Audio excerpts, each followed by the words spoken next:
Hi student, today we will discuss about the part second of solution chapter. The topic is expressing concentration of solutions. There are many terms used for expressing concentration of solutions. We discuss one by one. First, mass percentage. पहला आपका है mass percentage.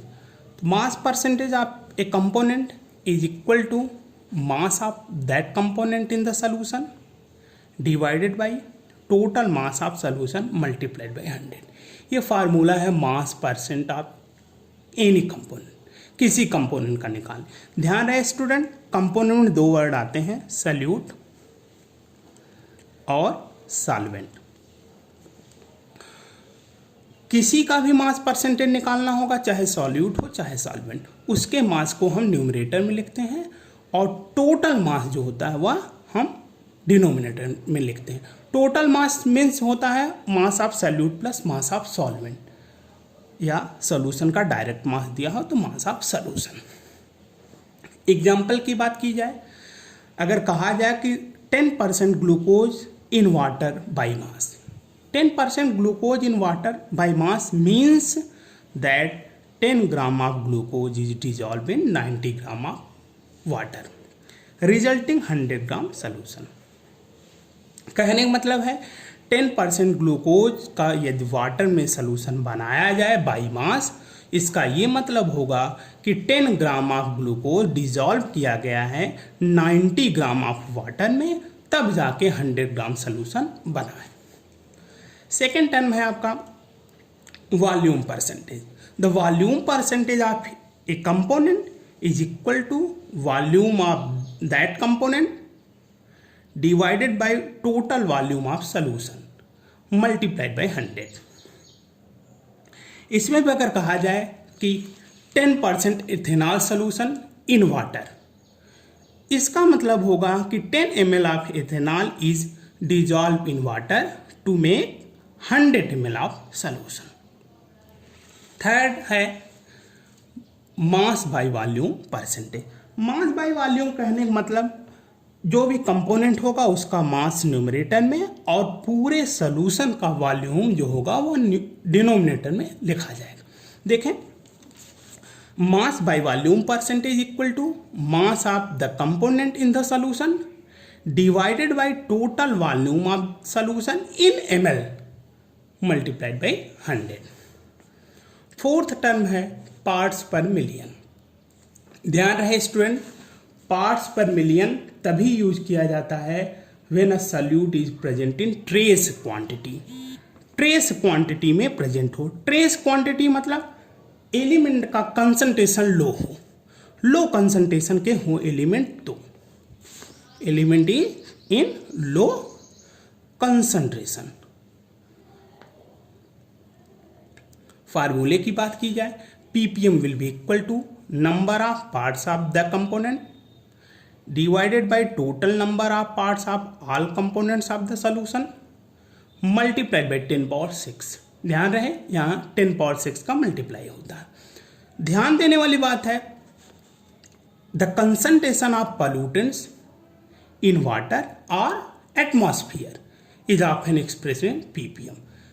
किसी pollutants का water में या atmosphere में concentration अगर हमें मालूम करना होता है, वह ppm के हेल्प से हम मालूम करते हैं. Fifth term is mole fraction. Mole fraction को डिफाइन किया जाए अगर, तो mole fraction is defined as the ratio of the number of moles of that component to the number of moles of total component present in the solution. ध्यान रहे, मोल fraction को काई से डिनोट करते हैं या यूजुअली स्मॉल यक्स से denote करते हैं.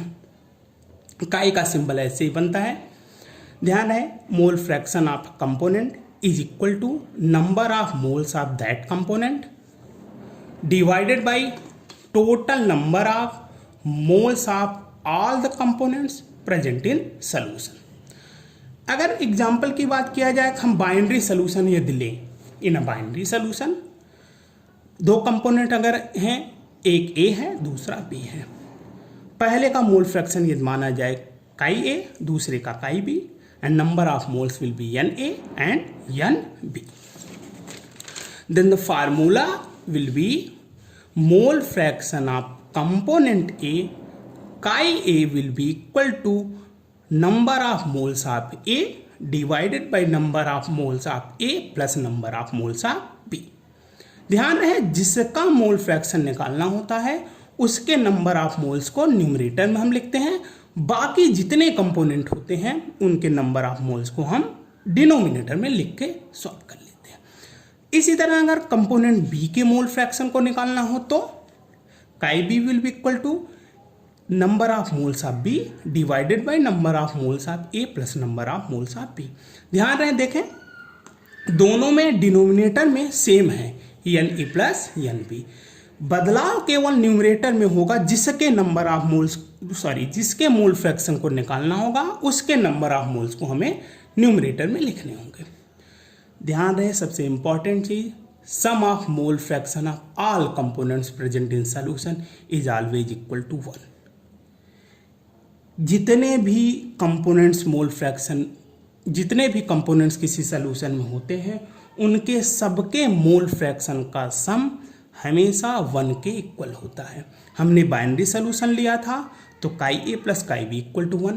अगर ऐसे सॉल्यूशंस लेते हैं जिसमें एक से अधिक कंपोनेंट हैं, जैसे मान लो कंपोनेंट ए होता, बी होता, सी होता, डी होता, then the sum of the mole fraction of all component will be always equal to 1. Mole fraction को और थोड़े फार्मूला हम रीअरेंज कर सकते हैं. नंबर ऑफ मोल्स को मास अपॉन मॉलिक्यूलर मास में अगर चेंज कर दे, देखें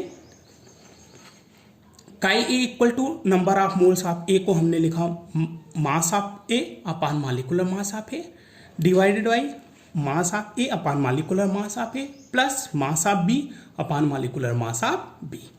similarly chi B will be equal to mass of B upon molecular mass of B divided by mass of A upon molecular mass of A plus mass of B upon molecular mass of B. ध्यान रहे कि these are the some important expressing concentration of solution. This is all about today topic. Thank you very much.